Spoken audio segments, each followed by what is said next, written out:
Bienvenue sur DXT School. Écoutons un dialogue, rites familiaux et modernité, un dialogue intergénérationnel. Sophie. Ah, te voilà enfin, Chloé. Bienvenue dans notre modeste demeure. Thomas ne m'avait pas dit que tu nous faisais l'honneur de ta présence pour ce grand jour.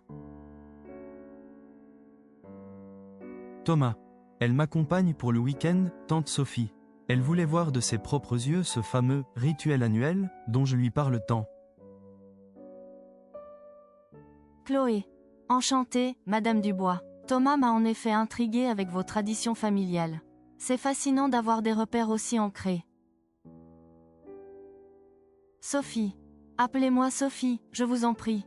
C'est moins guindé. Oui, ancré est le mot juste. Chaque année, à cette période, c'est la grand-messe de la famille élargie. Une pléthore de cousins, d'oncles et de tantes débarquent, et l'on s'attache à reproduire, presque à l'identique, les gestes de nos aïeux. Thomas. À l'identique, c'est vite dit. Il faut quand même admettre, tante, que certaines pratiques relèvent davantage de l'obstination nostalgique que de la véritable pérennité culturelle.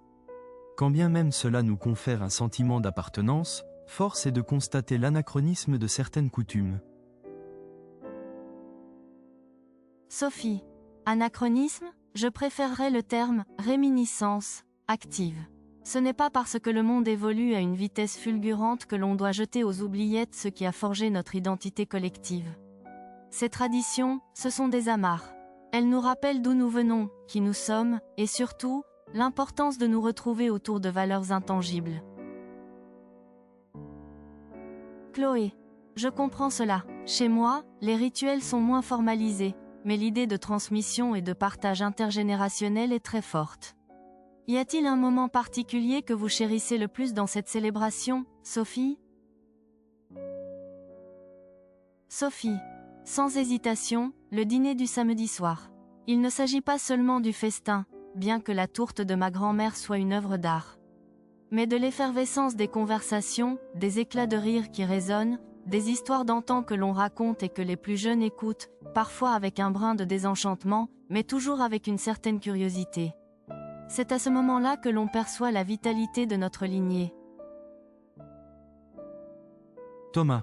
Le dîner et surtout le débat inévitable sur l'actualité politique qui en découle, n'est-ce pas? Chacun campant sur ses positions, bien entendu. C'est cela aussi, la tradition, une certaine dose de prévisibilité. Chloé. Mais la prévisibilité peut aussi être réconfortante. Je suis impatiente de découvrir tout cela de plus près. J'espère que je ne détonnerai pas trop au milieu de vos codes. Sophie. Absolument pas. Votre présence est une bouffée d'air frais, Chloé. C'est aussi en accueillant des regards neufs que nos traditions continuent de vivre et, pourquoi pas, d'évoluer. On ne saurait se contenter d'être les gardiens d'un musée figé. Thomas. Tiens, je ne pensais pas t'entendre dire ça un jour.